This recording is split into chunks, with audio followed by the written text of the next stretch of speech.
5 types of people to avoid in old age are a guide to protecting your peace after 60-inch. As we grow older, something subtle begins to shift. The world doesn't slow down, we do. But in that slowing down, we start to see more clearly. The chaos of youth, the obligations of midlife, the relentless chase for career, for approval, for survival, all begin to fade. And what's left behind is something far more precious. Peace. In your golden years, peace isn't a luxury. It's oxygen. You've earned it, and you have every right to protect it. But the truth is, peace is fragile. And sometimes the greatest threat to it comes from the people around us, even those we've known for decades. Even family. So let's talk about this openly. Not out of bitterness, but out of wisdom. Because after 60, every conversation should add warmth. Every relationship should feel safe. Every connection should bring nourishment, not noise. Here are 5 types of people you should consider loving from a distance in your later years. Not because you're unkind, but because you finally know your worth. 1. The emotional leech. They drain without refilling. They always come with a problem, never with a presence. They only call when they need something, never to ask how you're feeling. These are the people who don't recognize boundaries, who see your kindness not as a gift, but as a faucet to turn on and off at will. You listen patiently to their troubles. You offer advice, comfort, time. But when you need support, they're nowhere. Or worse, they turn your pain into a story about themselves.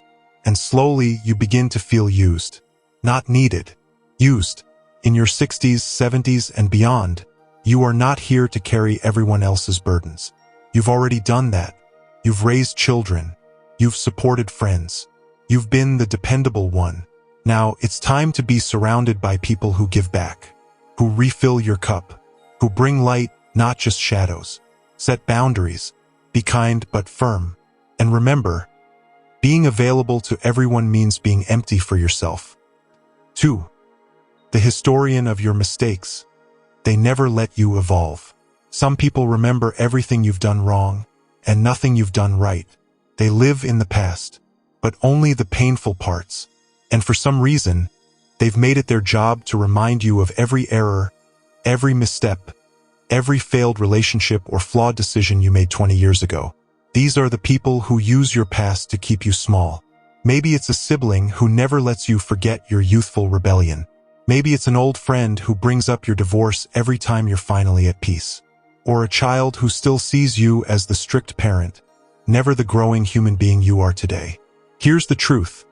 Growth doesn't end at 60, or 70, or ever. You are allowed to evolve. You are allowed to forgive yourself. You are allowed to become something new. So if someone keeps dragging you backwards every time you try to move forward, let go. You are not defined by who you were. You are honored by who you've become. 3. The chaosbringer. They never learn from their storms. Some people live in permanent crisis and they want you to live there too.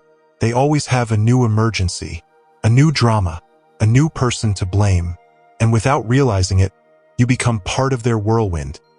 Your peace tossed aside like an umbrella in a hurricane. These are the people who make everything urgent. Their poor choices become your sleepless nights. Their recklessness becomes your problem to solve. Maybe it's a grown child who refuses to take responsibility. Maybe it's a neighbor who turns every small issue into a battlefield. Maybe it's an old friend whose life is always falling apart, but who never takes steps to rebuild it. Compassion does not mean sacrifice without end. You can love people. You can wish them well. But you do not have to be their lifeboat when they refuse to swim. In your later years, you deserve to wake up without dread. You deserve quiet mornings, peaceful evenings, phone calls that don't spike your blood pressure. Don't let someone else's chaos rewrite your story. You're not their solution. You're your own sanctuary. 4. The subtle underminer. They smile while silencing you. Not every wound is loud. Some come dressed in compliments. There are people in your life who seem kind, seem loving, seem harmless.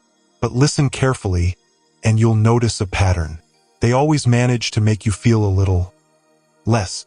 They'll praise your cooking, but mention how tired you looked. They'll compliment your outfit, but wonder if it's too youthful. They'll ask how you're doing, but quickly pivot to how much more they have going on. These are not the people who lift you. These are the people who shrink you quietly, so quietly that you doubt your own instincts. You walk away from them feeling drained, unsure, even ashamed. And in your golden years, you no longer need to tolerate that.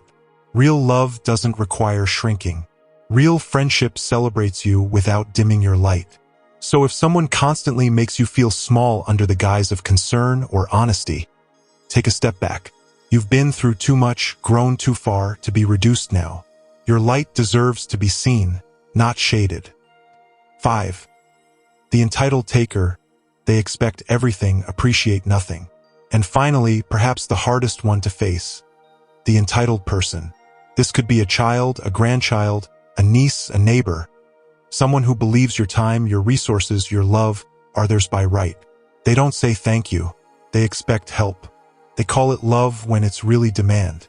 And over time, you begin to feel invisible, not appreciated, not respected, just expected. Let's be clear. You do not owe anyone your energy. Yes, you can be generous, but your generosity is a choice, not a debt. If someone in your life can't see the value in your presence, if they overlook the years of wisdom, the acts of kindness, the moments you've given without asking in return, then they don't deserve the front seat in your story. Gratitude is a two-way street, and you deserve to walk alongside people who say thank you, not people who say about time. It's not selfish to expect appreciation. It's human, and it's your right. Final reflections. This is your time. The truth is, you are no longer living for anyone's approval. You've done that already. You are living now for peace, for meaningful connection, for the sacred beauty of each ordinary day. So let yourself release the people who make you feel heavy. Release the guilt. Release the what-ifs. Release the stories you've been told about being too much or not enough. This is your time, your space, your season. Fill it with people who see you, who listen to you, who honor your presence. People who speak in warmth, who touch your spirit, who make you laugh even on hard days. Your golden years are not about survival anymore. They're about savoring, and savoring requires silence, simplicity, and safety. So be bold in your boundaries. Be unapologetic in your peace. Be unshakable in your knowing that you've earned this rest. You've done enough. Now it's time to simply be with those who make you feel like you are more than enough. Because you are. Hit that subscribe button and join us on a journey through the timeless wisdom of the older generation. Don't miss a single life-changing lesson.